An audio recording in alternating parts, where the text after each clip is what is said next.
The scent of peonies and vanilla cake filled the sun-drenched garden, a perfect backdrop for the perfect life. Audrey Shaw, radiant in a powder-blue maternity dress, laughed as her friends showered her with gifts. Her husband Matthew, a man who oozed success like cologne, stood by her side, his hand resting possessively on the swell of her belly. It was the picture of domestic bliss, the final beautiful chapter before their baby arrived. But a single unopened gift box sat apart from the rest, wrapped in stark white paper, with a simple black bow. This was Audrey's gift to their unborn child, a gift she promised would define its future. No one knew that by the end of the day, that simple box would detonate a life, shatter a marriage, and expose a truth more shocking than anyone could ever imagine. Audrey Clark had met Matthew Shaw 7 years ago at a charity gala for the city's Architectural Preservation Society. She was a junior architect, then full of sharp lines and sharper ideas, determined to make her mark on the city skyline. He was already a name in property development, a man who saw skylines not as art, but as assets. Matthew didn't just enter a room, he conquered it. He had a way of looking at you, a focused intensity that made you feel like you were the only person in a universe of 1,000 souls. He'd pursued her relentlessly. He sent orchids to her small office, not roses saying, "Roses are for fleeting romance, orchids are for lasting beauty." He respected her ambition, or so she thought. He'd listen for hours as she spoke about structural integrity and sustainable design, his eyes gleaming with what she mistook for shared passion. He was her biggest cheerleader, convincing her to leave her firm and start her own boutique agency, Clark Designs. He even provided the seed capital, a generous loan she was determined to pay back with interest. Their wedding was an event talked about for months, a tasteful affair at a vineyard estate. Her friends were enamored. Her sister Brenda, a pragmatic ER nurse, was more reserved. "He just seems polished," Brenda had said, swirling her champagne. "Like a table you're afraid to set a drink on." Audrey had laughed it off. That polish was what she loved. Their life was a meticulously curated masterpiece. Their home in the affluent suburb of Westport was a testament to her design skills, and his wealth a sprawling modern colonial with floor-to-ceiling windows overlooking a manicured lawn that rolled down to a private brook. Their friends were power couples. Their weekends were spent at country clubs and gallery openings. It was stable. It was secure. It was Audrey had convinced herself happy. The decision to have a baby felt like the final perfect piece of the puzzle. Matthew was ecstatic.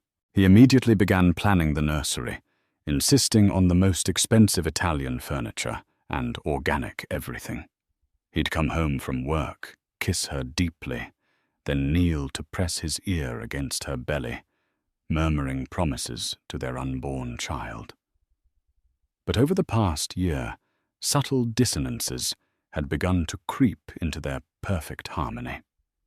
It started with late nights at the office, which he explained away as closing a monster deal. Then came the business trips, sudden and frequent. He became more guarded with his phone, angling the screen away from her, a nervous tic he'd never had before. When she'd ask who he was texting, he'd flash a brilliant smile and say, "Just my mother. You know how she fusses." His mother, Corinne Shaw, was a woman carved from ice and old money. She saw Audrey not as a daughter-in-law, but as a temporary custodian of the Shaw family name. Corinne's approval was transactional. It was given in exchange for Audrey maintaining the flawless image required of a Shaw wife. The real crack in the facade appeared 3 months before the baby shower. Audrey had been feeling unwell and had left her office early. As she pulled into their long cobblestone driveway, she saw Matthew's sleek black sedan parked near the garage. A wave of relief washed over her. He was home early, too. But as she walked through the front door, she heard voices from his home office. A woman's voice, light and musical, punctuated by a throaty laugh. Then Matthew's voice, low and intimate, in a tone he hadn't used with Audrey in years. Her heart turned to a cold, heavy stone in her chest. She didn't move. She just stood in the marble foyer, her hand on her 8-month belly, and listened. She couldn't make out the words, but the melody was unmistakable. It was the sound of betrayal. She backed away silently, her breath catching in her throat. She got back in her car and drove to a park overlooking the city, the skyline she'd once dreamed of shaping, now looking like a row of jagged teeth. She could have screamed. She could have cried. She could have gone back and confronted them, thrown the woman out, and shattered their carefully constructed life right then and there. But as she sat there, one hand protectively over her child, a different feeling began to surface, pushing through the pain. It was a cold, clear, architectural rage. Rage that builds, not destroys. She wasn't a fragile vase to be shattered. She was an architect. She understood foundations, stress points, and controlled demolition. Matthew had made a critical error. He had mistaken her grace for weakness. He thought he was building an empire, but he had laid its foundation on a fault line. And she, the architect of their life, knew exactly where to place the charges. For the next 3 months, Audrey played the part of the blissful, expectant mother to perfection. She smiled, she nested. She planned the baby shower down to the last detail. She listened to Matthew's lies about work, nodding with a serene smile as he spun tales of late-night board meetings and demanding clients. All the while, she was building a new structure in secret. She hired a private investigator, a discreet man named Mr. Walsh, who came highly recommended. She met with a forensic accountant, a sharp-witted woman named Diana. And she spent hours with her lawyer, a woman who specialized in divorces that were less like separations and more like corporate dissolutions. The baby shower was her design. It would be held in their beautiful garden, the scene of their supposed happiness. It would be catered by the best, attended by everyone who mattered in their social circle, including Matthew's mother. It would be a celebration of new life, and it would be the stage for a spectacular public demolition. The mysterious white gift box, now sitting on the gift table, was not a baby blanket or a silver rattle. It was a detonator. The afternoon sun cast a golden glow across the garden. White tents billowed softly in the breeze, and the clinking of champagne flutes mixed with polite, moneyed laughter. Everything was perfect, almost painfully so. Audrey moved through the crowd of about 50 guests, a vision of maternal serenity. She accepted compliments on her glow, her dress, the impeccable taste of the decor. She smiled at her mother-in-law, Corinne, who was holding court near the fountain, recounting Matthew's latest business triumphs to a captive audience. Her sister Brenda stayed close, a protective sentinel, in a simple linen dress. "You okay?" she whispered, handing Audrey a glass of sparkling water. "You seem a little tense." "Just tired," Audrey lied, placing a hand on her belly. "The baby's been kicking up a storm." Brenda narrowed her eyes. She knew Audrey better than anyone.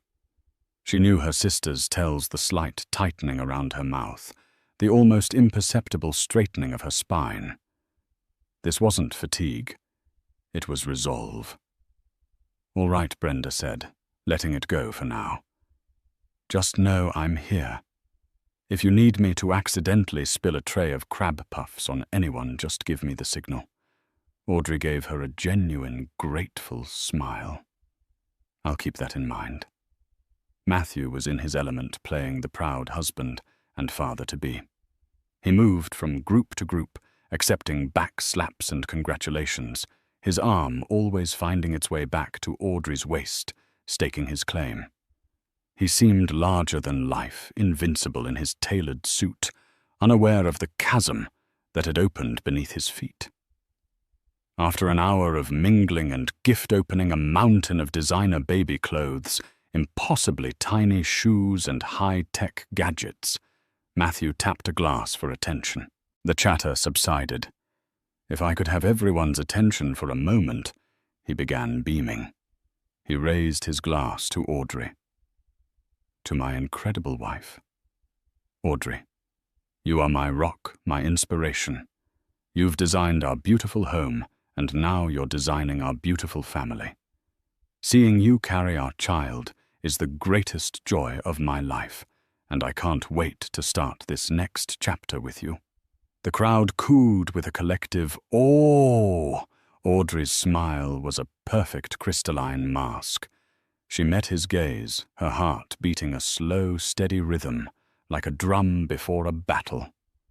"Thank you, darling," she said, her voice clear and sweet. Matthew's smile widened. He was basking in the adoration. But the day is full of surprises. He continued, a mischievous glint in his eye. I actually have a special guest I'd like to introduce. Someone who has become very important to me and the future of my company recently. A real rising star. A murmur of curiosity went through the guests. Audrey felt Brenda stiffen beside her. She knew. In that instant, she knew exactly what he was about to do. The sheer, unmitigated arrogance of it was breathtaking. He wasn't just having an affair. He was trying to normalize it, to weave it into the fabric of their lives right here, right now. He gestured towards the stone path leading from the side of the house. A young woman stepped forward from the shadows of a large oak tree where she had been waiting. She was in her late 20s, beautiful in a sharp, hungry way, wearing a crimson dress that was entirely inappropriate for a baby shower. It was a dress designed to be noticed a splash of blood against the pastel canvas of the day. This was Kendra Foster. The woman from the phone call. The woman from the private investigator's photos. Photos of clandestine lunches, late-night departures from a downtown apartment, a weekend trip to Napa, disguised as a business conference. Everyone, Matthew announced, his voice booming with pride. I'd like you to meet Kendra Foster, my Senior Vice President of Acquisitions, and a vital part of our future. A stunned, awkward silence descended upon the garden. The air grew thick and heavy. Guests exchanged confused, uncomfortable glances. This was not a business meeting. This was a baby shower. To bring a junior colleague, a strikingly beautiful one at that, and introduce her with such effusive praise was a spectacular breach of etiquette. It was a power play, a message being sent. Kendra stepped forward, a practiced, demure smile on her face that didn't quite reach her predatory eyes. She looked directly at Audrey. Audrey, it's such an honor to finally meet you, she said, her voice dripping with false sincerity. Matthew talks about you all the time. I'm so happy to be here to celebrate with you. She was holding a gift, a small, elegantly wrapped box from Tiffany & Co. It was a gauntlet thrown down in front of everyone. Corinne Shaw's face was a mask of confusion, her perfectly powdered brow furrowed. She looked from Kendra to her son, a flicker of displeasure in her eyes. This was not part of the carefully curated script of their lives. Brenda looked like she was about to physically erupt. Her knuckles were white where she gripped her glass. Audrey say the word she hissed under her breath, but Audrey was preternaturally calm. The storm inside her had passed, leaving behind a terrifyingly clear, quiet eye. She looked at Kendra, then at her husband, this man she had once loved, who now stood before their friends and family, attempting to publicly humiliate her. He was testing her, expecting tears, a scene, a retreat into feminine hysterics. He was trying to establish a new world order in which he was the sun, and she and this other woman were merely planets forced into his orbit. Audrey let the silence stretch for a few more seconds, savoring the discomfort that rippled through the crowd. Then she smiled. It was a slow, deliberate smile that did not touch her eyes. "Kendra," she said, her voice as smooth as polished marble. "Thank you for coming. Matthew is right. It is a day full of surprises." She turned her gaze to her husband, her smile never wavering. "In fact, Matthew, your timing is perfect. We've opened all the other gifts. All that's left is mine, the one I bought for the baby." She gestured toward the gift table to the stark white box with the single black bow. "Brenda, darling." Would you mind Brenda looking utterly bewildered, but trusting her sister implicitly retrieved the box and handed it to Audrey. It was heavier than it looked. Matthew chuckled, relieved. He thought he had navigated the awkward moment. He thought she had accepted it. Another gift. "You spoil me, Audrey." "Oh no," Audrey said, looking him directly in the eye, her voice dropping just enough to carry a new chilling weight. "This gift isn't for you. It's for our child. It's a gift of truth. And I think it's only right that everyone here, including your special guest, gets to share in it." She placed the box on the table in front of her. The final act was about to begin. The air in the garden was now so thick with tension you could taste it. The polite chatter had evaporated, replaced by a collective anxious stillness. Every eye was fixed on Audrey, on the white box, and on the terrifying calm that had settled over her. Matthew's jovial mask was beginning to slip. A flicker of unease crossed his face. This was not the reaction he had anticipated. He had expected tears, a whispered argument in the kitchen, perhaps a dramatic but ultimately private confrontation later. He had expected to be in control. Kendra Foster stood awkwardly to the side, her smug confidence wavering. She had clearly been coached by Matthew, told that Audrey was understanding, or perhaps too timid to make a scene. She looked to Matthew for a cue, but he was too focused on his wife, a dawning horror in his eyes. "A gift of truth," Matthew repeated slowly, forcing a laugh that sounded like grinding gears. "Audrey, my love, you're being so dramatic. What is this?" Audrey ignored him, her attention directed at the assembled guests. "Thank you all for coming today," she began, her voice resonating with a strength no one had ever heard from her before. "Thank you for the beautiful gifts and for your well wishes for my child." The subtle correction hung in the air, a verbal shot across the bow. "Matthew is right," she continued, her gaze sweeping over the crowd before landing on him like a physical blow. "He's a man who loves surprises. He's built his entire career, our entire life on them. So I thought it was time I gave him a few of my own." She placed her hand on the white box. "This box contains 3 gifts for my baby. 3 foundational truths upon which their life will be built. The first is the gift of a safe and stable home." Her eyes locked onto Matthew's. "Matthew, do you remember when we bought this house my father had just passed away, and I used a significant portion of my inheritance for the down payment. In fact, it was the enter down payment. You called it our investment." Matthew's face paled. "Audrey, what are you doing? This is not the time or the place."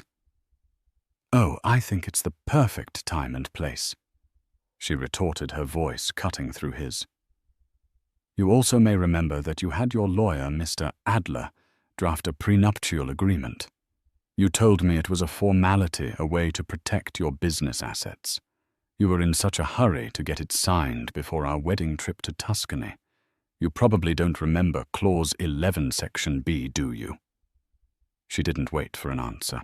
It states that any real property purchased with premarital assets or inherited funds remains the sole property of the individual who provided those funds. I used my inheritance. You used a loan from your business, which you paid back from our joint account, an account primarily funded by my design firm's profits for the first 2 years. She paused, letting the words sink in. "I had my lawyer review it last month. This house, this beautiful garden, the roof over our heads, it's all mine." A collective gasp went through the crowd. Corinne Shaw looked as if she'd been slapped. Kendra's jaw was slack with disbelief. Audrey's voice dropped, becoming deadly serious. "So the first gift to my child is this house. Unencumbered, stable, and entirely free of you. I've had a notice of eviction drawn up. It's in my purse. I expect you and your personal belongings to be gone by tomorrow evening. You can have your things sent to your office." Or perhaps she added, flicking a glance at Kendra, "to your downtown apartment on Bishop Street. Apartment 14B, isn't it?" The specific detail, the street, the apartment number, was a masterstroke. It confirmed this wasn't a guess. It was a fact, researched and verified. Kendra looked like she was about to faint. Matthew was sputtering, his face turning a blotchy red. "This is insane. You can't be serious." "You're my wife. Your wife is a title you've clearly shown." "You have no respect for," Audrey said calmly. "And I'm just getting started." She gestured back to the box. "The first gift is security. The second gift is justice." Brenda, who had been watching with a mixture of shock and awe, now looked at her sister with pure, unadulterated pride. The woman who had been weeping in a park 3 months ago was gone. In her place stood a queen, calmly dismantling a corrupt kingdom in front of its entire court. The guests were no longer just watching a marital spat. They were witnessing an execution. The garden was utterly silent, save for the rustling of leaves and the frantic, shallow breathing of Matthew Shaw. His carefully constructed world was beginning to fracture, the hairline cracks of his arrogance spreading into gaping fissures. He looked around at the faces of his friends and colleagues, searching for an ally, but found only a sea of stunned, horrified expressions. "Justice," he scoffed, his voice a hoarse whisper. "What are you talking about?" "You've gone mad, Audrey. The pregnancy, it's made you irrational." Audrey let out a short, sharp laugh, devoid of any humor. "Irrational, Matthew. You of all people should know I am never irrational. I'm an architect. I deal in facts, figures, and blueprints. For the past 3 months, I haven't just been designing a nursery. I've been studying a different set of blueprints, the ones for your business." She slowly, deliberately untied the black ribbon on the white box and lifted the lid. She reached inside and pulled out not 1 but 2 items. The first was a thick, professionally bound document, its cover emblazoned with the logo of a prestigious accounting firm. The second was a sleek silver USB drive. She held them up for all to see. "For the past 5 years, you've been telling me how Shaw Development is your legacy, the empire you built from the ground up," she said, her voice ringing with clarity. "But empires need funding. And when your personal expenses started to outpace your profits, expenses like, for instance, a leased apartment on Bishop Street, a new Porsche for your vice president, and several undeclared weekend trips to the Cayman Islands, you found a creative source of funding. She placed the bound document on the table with a heavy thud. This is a forensic audit of Shore Development's accounts, conducted by Diana Finch, the best in the business. It details with excruciating precision how you've been embezzling funds through a network of shell corporations. You've been overbilling on materials for your construction projects, pocketing the difference, and hiding the profits in offshore accounts. You haven't been building an empire, Matthew. You've been running a Ponzi scheme with concrete and steel. Corinne Shaw let out a small, strangled cry. Matthew, is this true? He shot his mother a venomous look, his composure completely shattered. It's a lie. She's making it all up. She's a vindictive hormonal woman, trying to ruin me. Audrey's voice was like ice. Then let me introduce you to Mr. Peterson. She scanned the crowd. Robert, could you please step forward? A distinguished, silver-haired man in his late 60s detached himself from a group of guests near the back. Robert Peterson was a quiet, old-money investor, the silent partner who had provided the majority of the capital for Matthew's last 3 major developments. He was known for his integrity and his utter intolerance for financial misconduct. He walked to the front, his face grim, and stood beside Audrey. He did not look at Matthew. Mr. Peterson was your partner, Matthew Audrey explained. He trusted you with his family's money. He believed in your vision. He did not, however, sign up to fund your affair or your illegal tax shelters. She patted the audit report. I sent a copy of this to Mr. Peterson a week ago. He was, as you can imagine, deeply disappointed. Peterson finally spoke, his voice low, but carrying immense authority. Matthew, we convened an emergency board meeting this morning via conference call.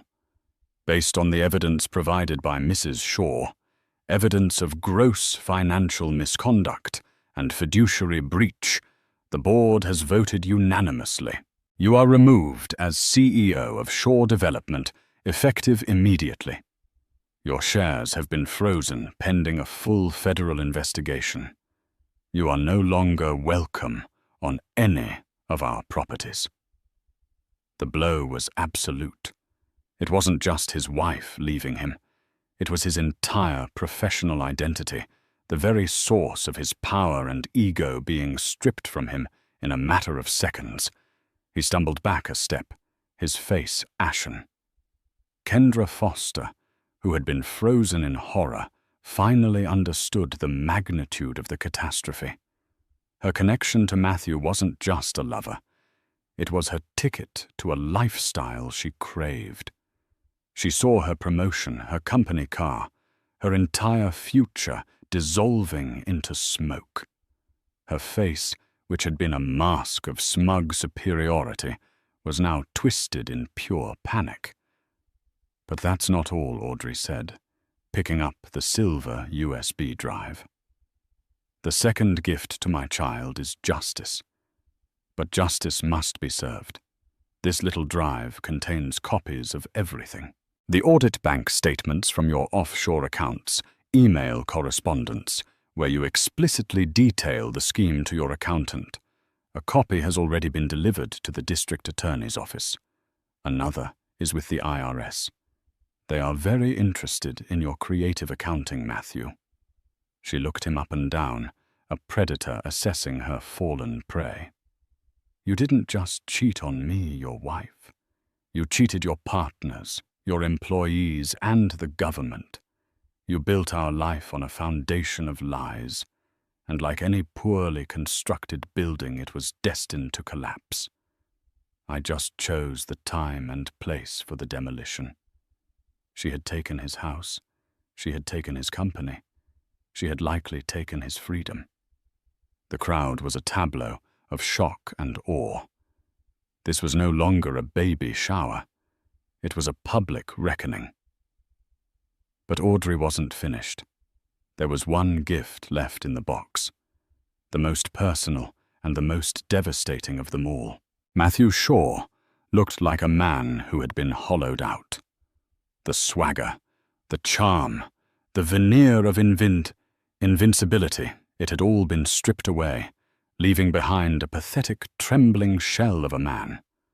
His empire had crumbled in less than 10 minutes, brought down by the quiet, methodical woman he had so grievously underestimated.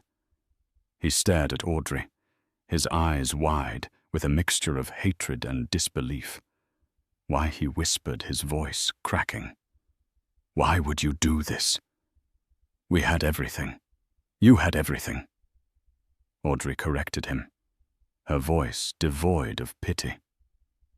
You had a wife who loved you, a child on the way, a successful business, and you were willing to risk it all for… what? For her. She flicked a dismissive glance at Kendra, who now seemed to be trying to melt into the manicured hedges.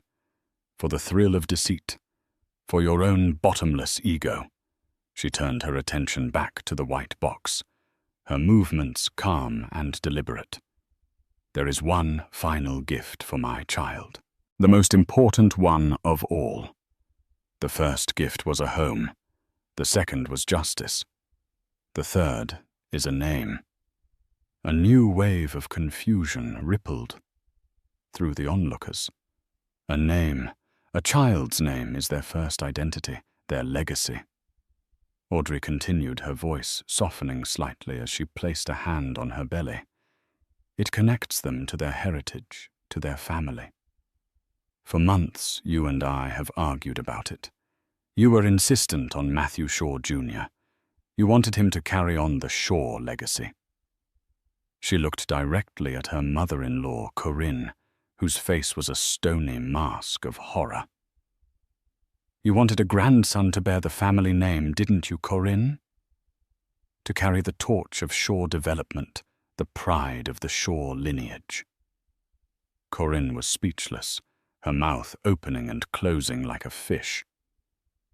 Well, Audrey said, her voice turning sharp as steel again. That legacy is now one of fraud, disgrace, and imminent criminal charges. The Shaw name is no longer an asset, it's a liability. It's poison, and I will not have my child tainted by it. She reached into the box for the final time and pulled out a single folded document. It was thick, official-looking paper. This is the third gift. It's a legal declaration. I have already filed it with the courts. She unfolded the paper and held it up. My son will not be named Matthew Shaw Jr. He will not carry your name at all. His name will be Rowan. Rowan Clark. The name landed with the force of a physical blow. Clark. Her maiden name. She was erasing him not just from her life, but from the very identity of his child. It was the ultimate act of severance, a final, irrevocable statement that his part in this story was over. Furthermore, Audrey announced, her voice ringing with finality. This document is a petition for sole legal and physical custody of my unborn child, effective upon his birth.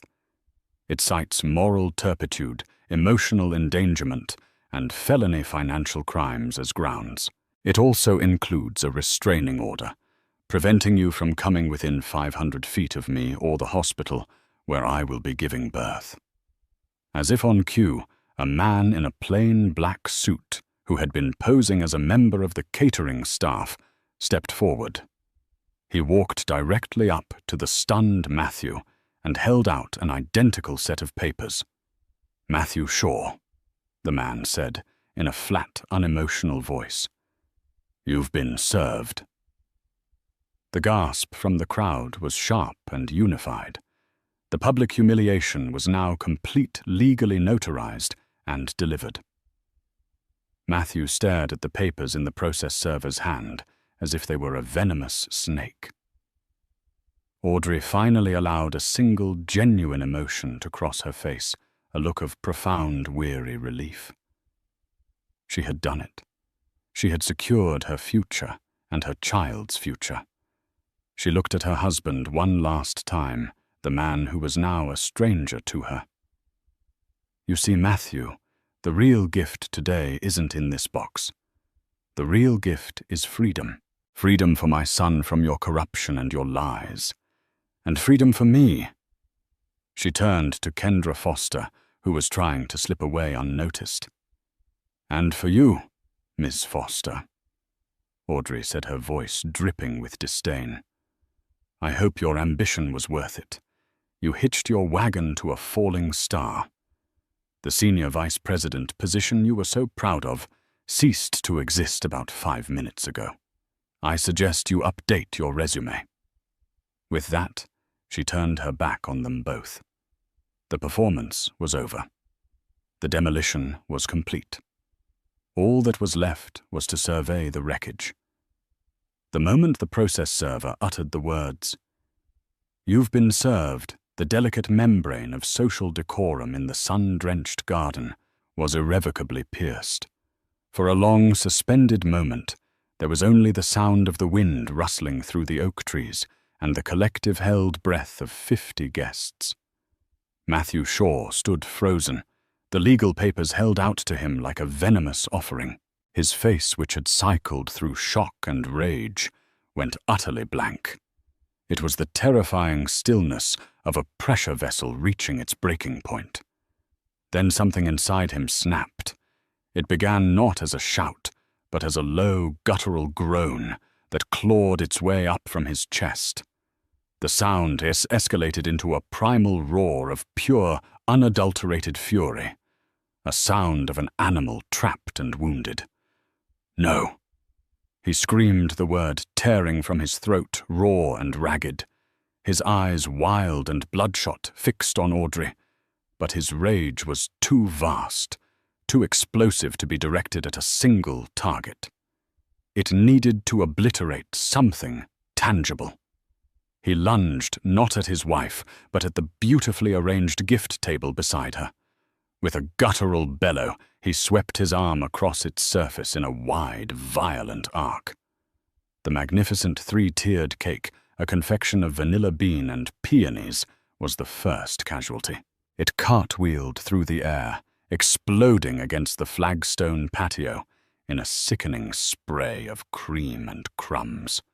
Crystal champagne flutes, delicate porcelain plates, and the mountain of lovingly chosen baby gifts went next crashing to the ground in a cacophony of shattering glass and splintering wood that echoed through the stunned silence. Guests shrieked and scrambled backward, shielding their faces as shards of crystal skittered across the stones. "You won't get away with this!"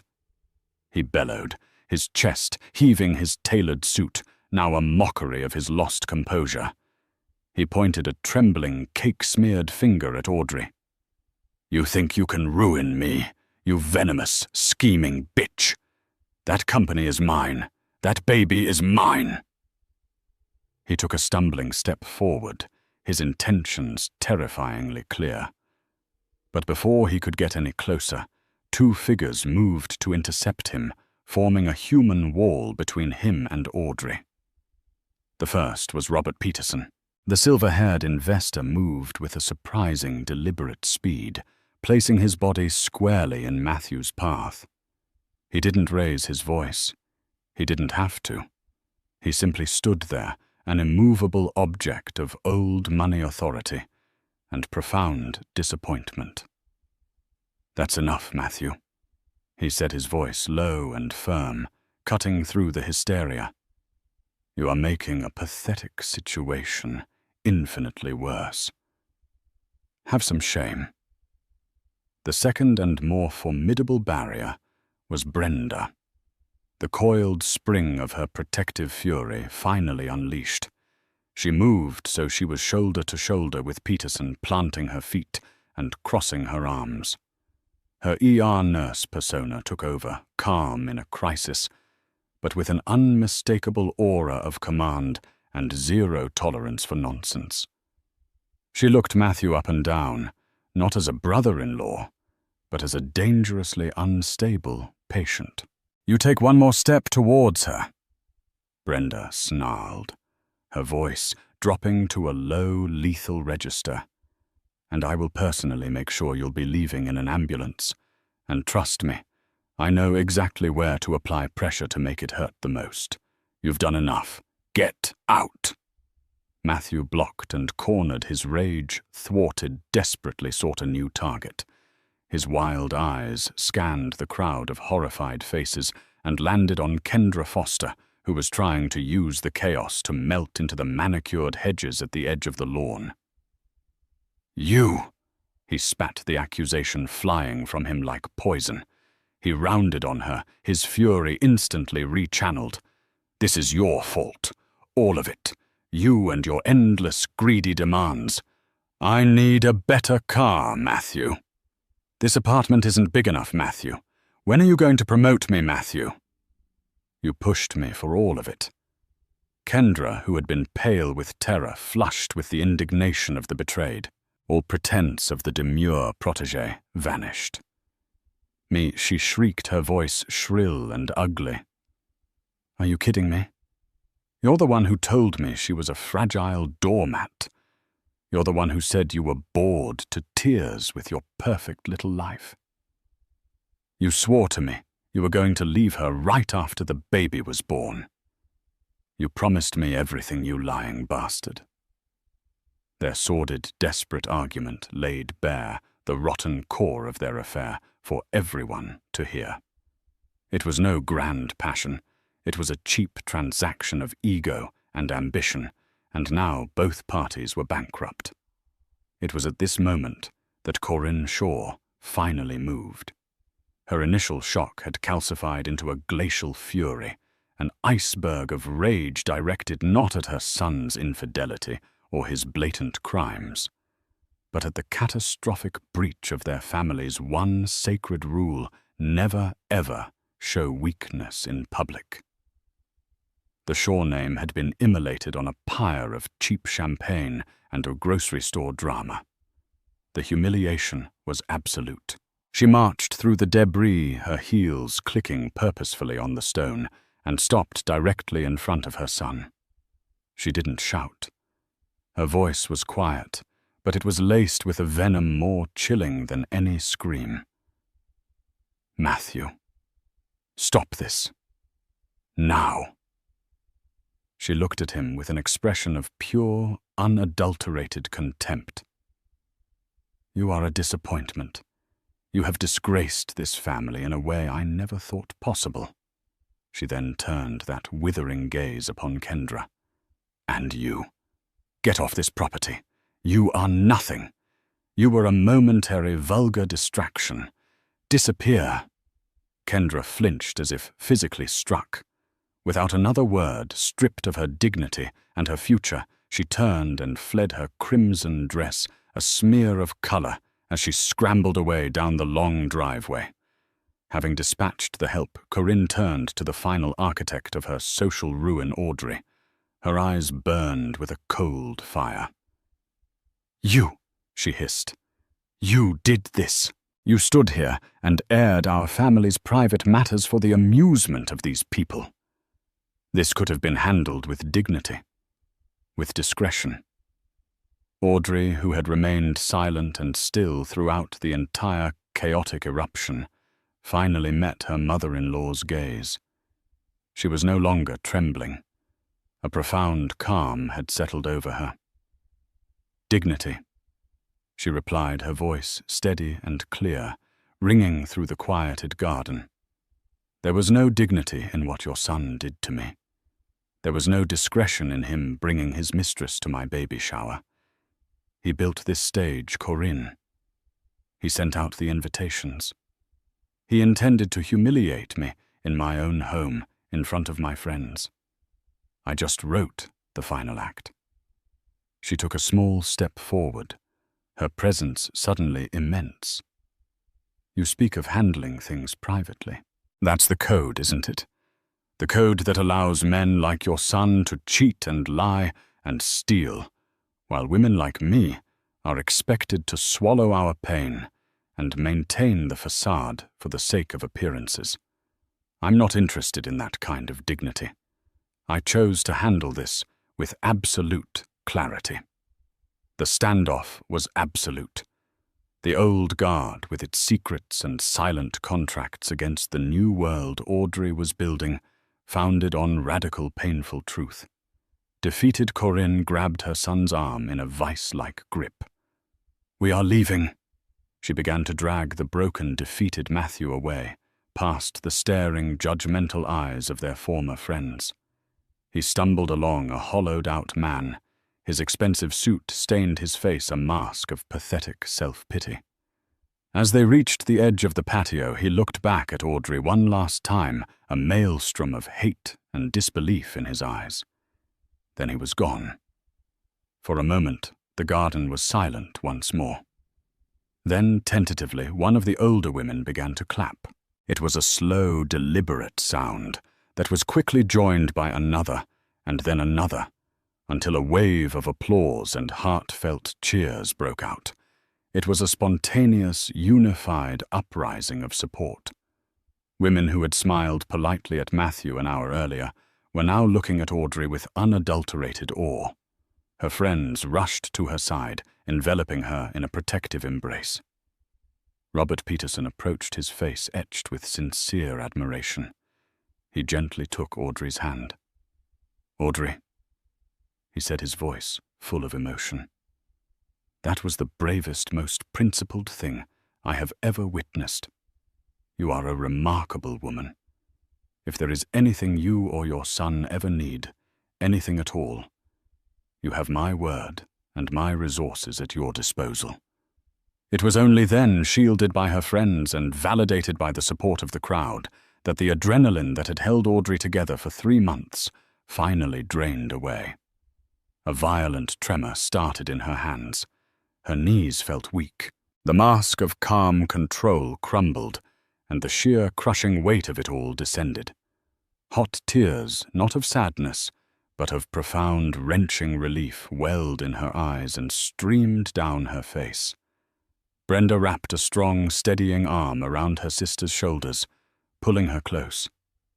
"It's over, Aud," she whispered, her own voice thick with emotion.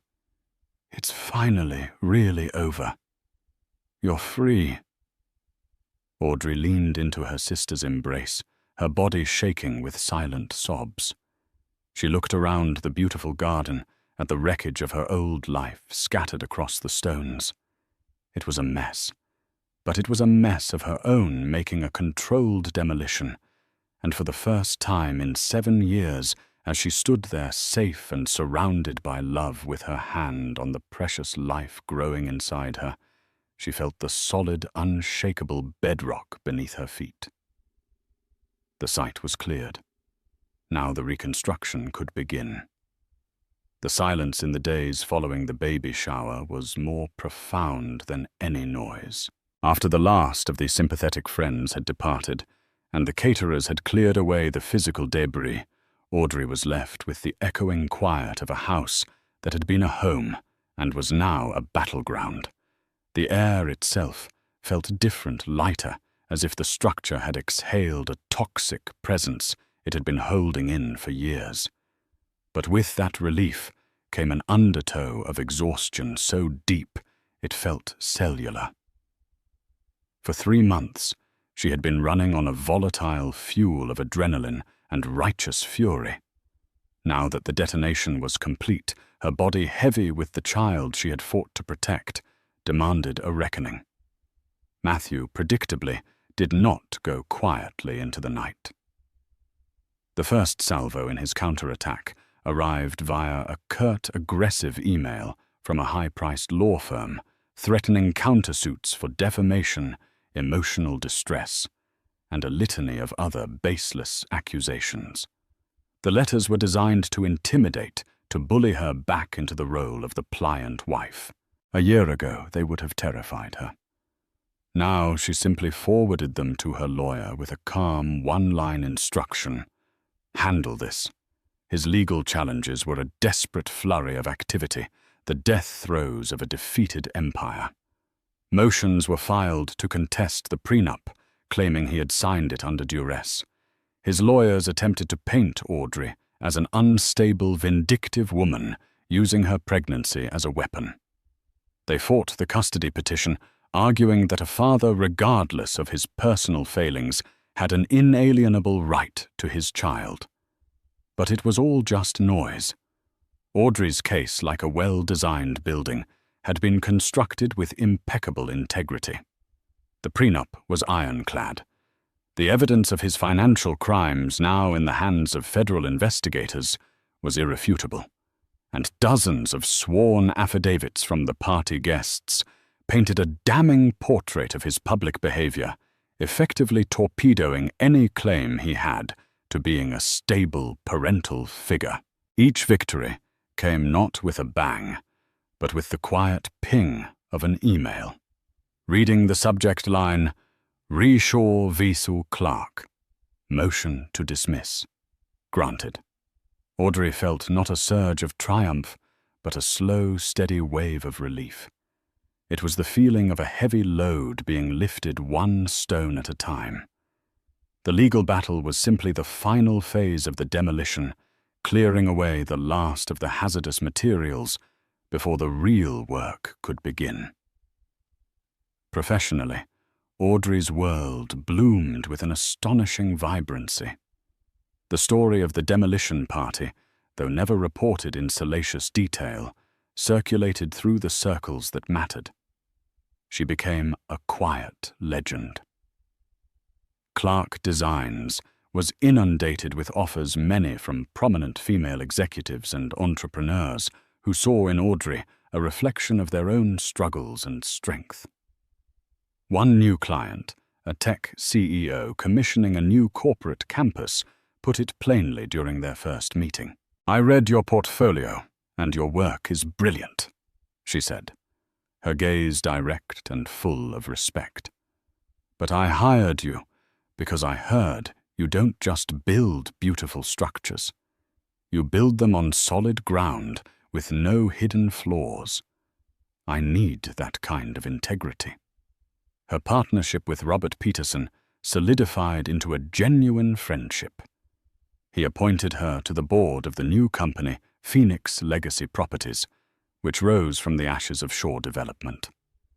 In the sterile, glass-walled boardroom, her voice, once relegated to discussing paint swatches and kitchen layouts, at home now carried weight on matters of finance, ethics, and corporate strategy. Robert valued her perspective not just as a designer, but as a moral compass. "You see the stress points before anyone else, Audrey," he told her after one meeting. "You understand that a foundation isn't just about concrete, it's about trust. You've reminded me of that." Her home, her sanctuary, was slowly reborn. She and Brenda spent a weekend purging every last trace of Matthew. It was a strange, cathartic ritual. As they packed his expensive suits and ridiculously large watches into boxes for donation, they found an old wedding photo tucked away in a drawer. In it, a younger Audrey stared up at Matthew, her face radiant with a love and trust that now seemed painfully naive. Brenda watched her sister's face carefully. Audrey didn't cry. She simply traced the image of her younger self with a fingertip. "I remember her," she said softly. She wanted so badly to believe in the blueprint he showed her. She paused, then placed the photo face down in the box. She did the best she could. "But I'm the architect now." The most joyful act of reclamation was the nursery. They painted the walls a warm, calming shade of sage green. Brenda assembled the crib, complaining theatrically about the confusing instructions, while Audrey sat on a rocking chair, folding tiny onesies. They didn't talk about Matthew or the past. They talked about the future, They debated the merits of different lullabies, laughed about the absurdities of baby-proofing, and dreamed about the little person who would soon fill the house with a new kind of life. With each brushstroke, with each folded blanket, Audrey was consciously creating a space of peace, a room where no shadows from the past would ever be allowed to fall.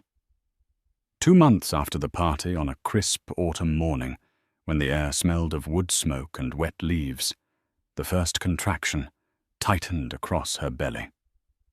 It was real. It was time. At the hospital, Brenda was her rock, a fierce and steady presence. She held Audrey's hand, breathed with her through the rising and falling waves of pain, and shielded her from the clinical indifference of the world outside. Labor was a primal, all-consuming crucible. In the throes of it, there was no room for the past, for Matthew, for revenge or justice. There was only the present moment, the immense, overwhelming work of bringing a new life into the world. It was the hardest thing she had ever done, a structural challenge of flesh and bone. And then, after hours that felt like a lifetime, it was over. A raw, piercing cry cut through the exhaustion, and the world shifted on its axis. They placed him in her arms. He was warm, impossibly small, and utterly perfect. He had a dusting of dark hair, and when he opened his eyes, they were her own, calm, deep, and observant. A wave of love so powerful it felt like a physical force washed over her, cleansing every last corner of her heart that had been bruised or broken. This was the point of it all. This was the purpose. "Hello, Rowan Clark," she whispered, her voice choked with tears of pure joy. "Welcome to the world." He curled his tiny hand around her finger, his grip surprisingly strong. In that moment, holding her son, Audrey knew the gifts she had announced at the shower were only the beginning. He had a safe home, a legacy of truth, a strong name. But she now understood the final, most profound gift. She would spend the rest of her life giving him a blueprint for a life built with integrity. She would teach him that strength was not about dominance, but about resilience. That success was not measured in assets, but in honesty. That a name was not something to be inherited, but something to be earned through character. She would teach him that you can't always choose the ground you're given, but you always have the power to tear down what's rotten and build something beautiful, true, and strong in its place. Looking out the hospital window at the distant city skyline, a landscape of steel and glass ambition, she no longer saw a collection of buildings. She saw a testament to the enduring human need to create, to build things that last. She, Audrey Clark, architect and mother, had found her masterpiece. Her greatest project was just beginning. That's the incredible story of Audrey Clark, a woman who refused to be a victim in her own life. When faced with the ultimate betrayal, she didn't just crumble. She drew up a new blueprint. She teaches us that strength isn't always about shouting and fighting. Sometimes it's about quiet, meticulous planning and the courage to detonate a life built on lies to make way for a future built on truth. Audrey didn't just seek revenge. She sought justice and secured a safe, honest future for her child. Her story is a powerful reminder that the most beautiful structures are often built on the foundations of what was once broken. If Audrey's story of resilience and empowerment moved you, please hit that like button and share it with someone who might need to hear it.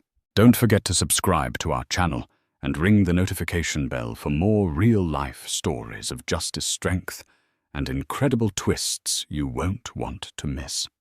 Thank you for listening.